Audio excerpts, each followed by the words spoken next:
Corona virus फिर से पैर पसार चुका है। देश में रोजाना कोरोना के केस बढ़ते जा रहे हैं, जिसके साथ ही लोगों की टेंशन भी बढ़ रही है। कोरोना से हुई कुछ मौत से भी लोगों में डर है। ऐसे में क्या फिर से कोरोना की लहर आने वाली है? क्या फिर से लॉकडाउन जैसी स्थिति बन सकती है? क्या हमें फिर से लॉकडाउन से लड़ने की तैयारी करनी चाहिए?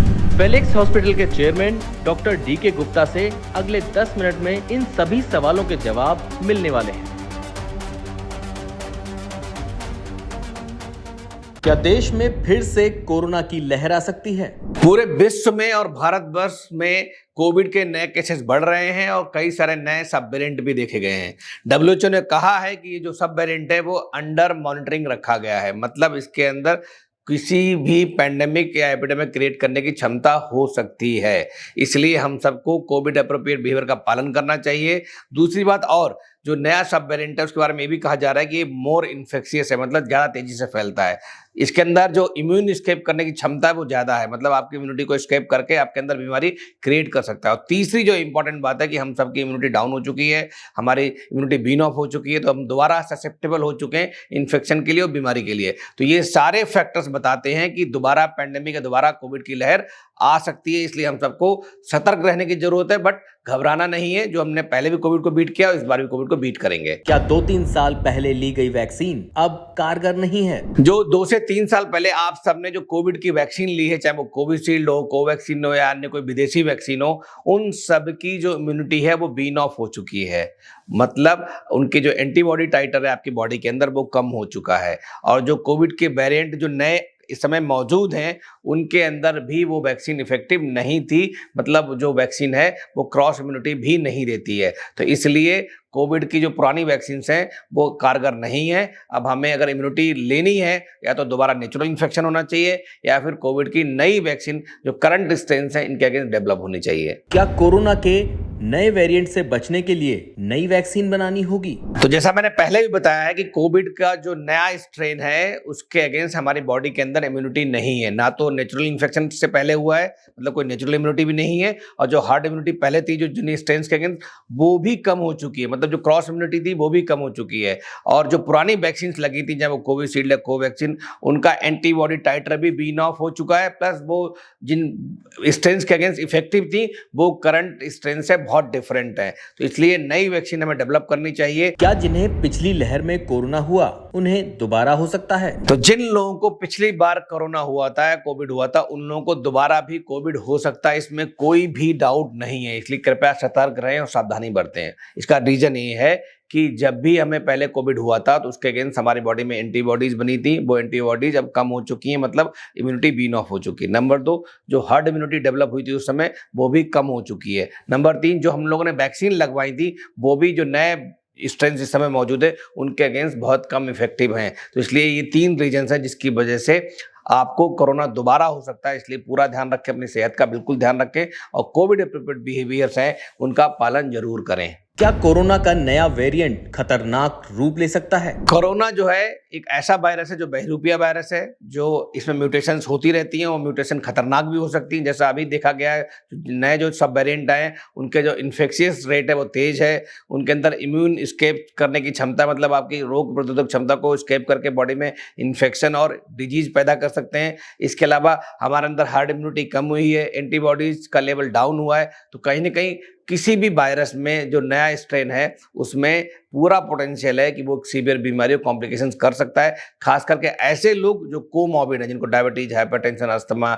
लिवर डिजीज, किडनी डिजीज है, उन लोगों को खासकर ध्यान रखना चाहिए। कहा जा रहा है कि कोरोना की नई लहर 28 दिन तक रह सकती है। क्या ये अनुमान ठीक है? जो 28 दिनों की हम बात करें कोरोना पीक की, उसका जो बेस है वो ये है कि जो दूसरे देश हैं वहां पे देखा जा रहा है कि वहां पे सर्ज जो है वो पीक का रूप ले रही है 28 दिनों के आसपास। बट भारतवर्ष में ऐसा होगा बिल्कुल सच नहीं है, बिकॉज हम लोगों के जो डेमोग्राफिक फैक्टर्स हैं, जो एज है, सेक्स है, जो लोगों की पॉपुलेशन डेंसिटी है, जो कोमॉर्बिड लोग हैं, वो बिल्कुल डिफरेंट है दूसरे देशों से। जो हमारे अंदर हार्ड इम्यूनिटी है वो अब तक बीन ऑफ हो चुकी है, तो हो सकता है 28 दिन या इससे आगे भी खिंच सकती है। तो इसलिए हमें काफी लंबे समय तक हो सकता है कोविड एप्रोप्रिएट बिहेवियर का पालन करना पड़े। क्या मास्क और सोशल डिस्टेंसिंग जैसी गाइडलाइन फॉलो करने का वक्त आ गया है? कोविड एप्रोप्रिएट बिहेवियर जैसे मास्क लगाना, बार बार अपने हाथ साफ करना, नाक मुंह आंख को नहीं छूना, खांसते छींकते समय रेस्पिरेटरी हाइजीन का फॉलो करना, सोशल डिस्टेंसिंग करना, ये सिर्फ कोविड से ही नहीं बचाते बल्कि आपको अन्य बहुत सारी बीमारियों से भी बचाते हैं। जैसे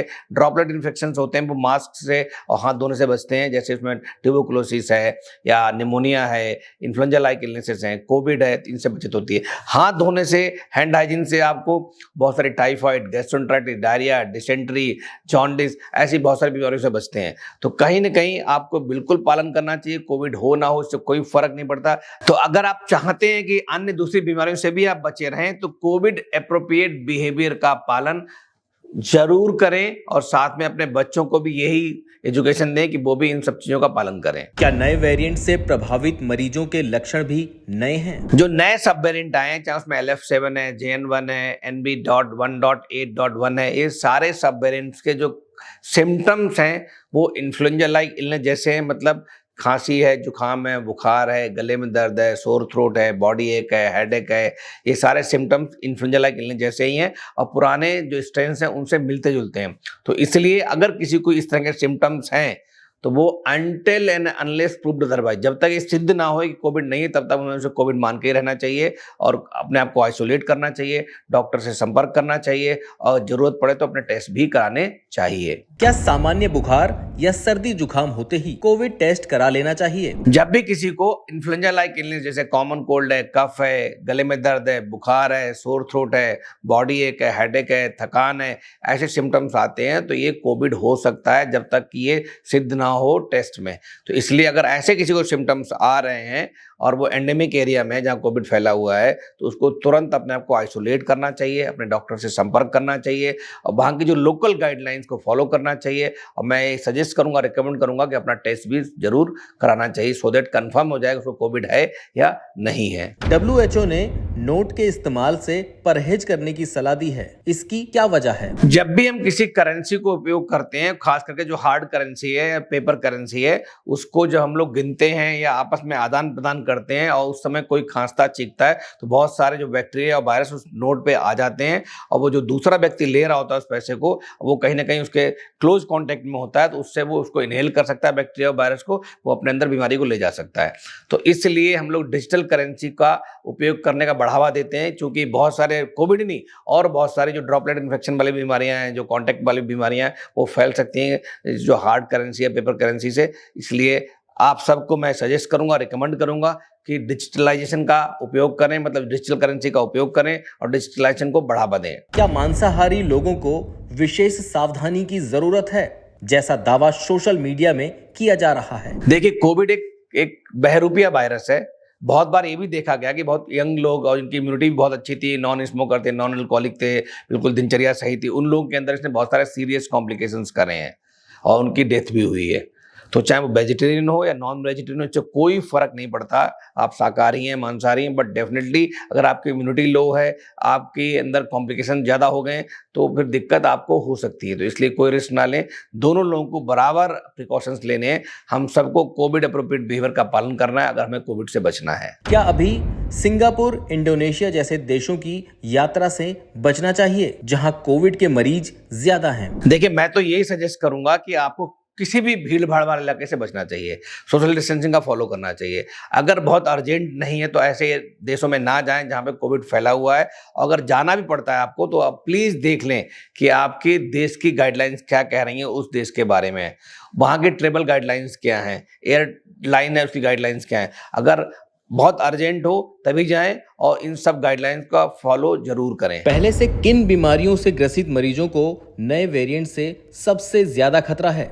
ऐसे लोग जो कोमॉर्बिड है, जिनकी उम्र 65 ईयर्स से ज्यादा है, छोटे बच्चे जिनकी उम्र 5 साल से कम है, गर्भवती महिलाएं और जिन लोगों को कुछ स्पेसिफिक बीमारियां हैं जैसे diabetes, asthma, high blood pressure, heart failure, kidney की बीमारी, डायलिसिस पे होना, ट्रांसप्लांट होना, लिवर डिजीज, कैंसर होना, इम्यूनोसप्रेशंस ड्रग ले रहे हों, स्टेरॉइड्स ले रहे हों, तो ऐसे लोग हाई ससेप्टेबल होते हैं कोविड बीमारी होने के, कॉम्प्लिकेशन होने के और डेथ होने के लिए। तो इन लोगों को बिल्कुल बहुत ध्यान रखना चाहिए, इनको कोविड अप्रोप्रिएट बिहेवियर पालन करना चाहिए। और मैं सरकार से ये भी अनुरोध करूंगा कि ऐसे लोगों के लिए वैक्सीन की गाइडलाइंस हैं, जो बूस्टर डोज की गाइडलाइंस हैं, उनको रिवाइज करे, उनको रिव्यू करे और नई गाइडलाइंस और नया वैक्सीन को लॉन्च करे, स्पेशली इन लोगों के लिए और जो हमारे फ्रंटलाइन वर्कर्स हैं। नए वेरिएंट से बचाव के लिए इम्यूनिटी बढ़ाने का क्या तरीका है? देखिए, नया वेरिएंट हो या पुराना वेरिएंट हो या कोई दूसरी अन्य बीमारियां हो, अगर आपकी इम्यूनिटी या रोग प्रतिरोधक क्षमता स्ट्रांग है तो आप अच्छे से लड़ सकते हैं किसी भी वायरस या बैक्टीरिया से, और आपको बीमारी नहीं होगी, या बीमारी होगी भी तो माइल्ड होगी और उसके कॉम्प्लिकेशंस कम होंगे और डेथ की संभावना बिल्कुल ना के बराबर है। तो कोविड हो या दूसरी अन्य बीमारियों से बचने के लिए हमें कई सारी चीजें फॉलो करना चाहिए। पहली बात, अपनी डाइट का ध्यान रखें, मतलब ग्रीन लीफी वेजिटेबल्स लें, सीजनल वेजिटेबल्स लें, फ्रूट्स लें, खूब सारे तरल पदार्थों का सेवन करें, एंटीऑक्सीडेंट रिच खाना खाएं, और साथ में नींद बहुत इंपॉर्टेंट है। अगर आप 8 घंटे की नींद रोज ले रहे हैं तो आपकी इम्यूनिटी अच्छी रहती है। इसके अतिरिक्त स्मोकिंग ना करें, अल्कोहल का सेवन ना करें। अगर आपको डायबिटीज है, अस्थमा है, सीओपीडी है या लिवर या किडनी डिजीज है जिसमें इम्यूनिटी कम हो सकती है, स्टेरॉइड ले रहे हैं, तो उन दवाइयों का सेवन करते समय सावधानी बरतें, अपने डॉक्टर से संपर्क करें और अपनी इम्यूनिटी बूस्ट करने के जो और बहुत सारे तरीके हो सकते हैं, जैसे प्राणायाम करना, मतलब इनहेल और एक्सहेल की प्रैक्टिस जिसको बोलते हैं, रेस्पिरेटरी प्रैक्टिसेस हैं, उनको बढ़ावा देना, कपालभाति करना या योगा के और बहुत सारे आसन हैं उनका पालन करना, और साथ में मेडिटेशन करना, एक्सरसाइज करना, चाहे रनिंग है, जॉगिंग है, वॉकिंग है, साइकिलिंग है, स्विमिंग है, ये सब कार्डियो एक्सरसाइज कर सकते हैं। इससे भी आपकी इम्यूनिटी बूस्ट होती है। क्या दोबारा कोविशील्ड या कोवैक्सीन जैसे टीके लेने से कोई फायदा होगा? देखिए, जो पुराना वेरिएंट था उसके अगेंस्ट कोविशील्ड और कोवैक्सीन बहुत इफेक्टिव वैक्सीन थी और उसने बहुत सारे लोगों की जान बचाई, स्पेशली जो हमारे देश में फ्रंटलाइन वर्कर्स हैं और जो कोमॉर्बिड लोग हैं। पर जो नया वेरिएंट है उसके अगेंस्ट उसकी इम्यूनिटी बहुत कम है या उसकी क्रॉस इम्यूनिटी भी कम है। तो कहीं ना कहीं अगर हमें नए वेरिएंट से बचना है तो नई वैक्सीन डेवलप करनी पड़ेगी, चाहे वो कोविशील्ड हो, कोवैक्सीन हो, कोई अन्य वैक्सीन हो। उन सबको जो नया वायरस है उसके जो स्ट्रेन के अगेंस्ट नई वैक्सीन डेवलप करनी चाहिए, जो सो दैट हमें दोबारा से बूस्टर इम्यूनिटी मिल सके। हेल्थ से जुड़ी ऐसी कई और जानकारी के लिए फेलिक्स हॉस्पिटल के यूट्यूब चैनल को सब्सक्राइब करें और अपने सवाल कमेंट बॉक्स के जरिए हम तक पहुंचाएं। और डॉक्टर की अपॉइंटमेंट के लिए दिए गए नंबर 9810455953 पर संपर्क करें।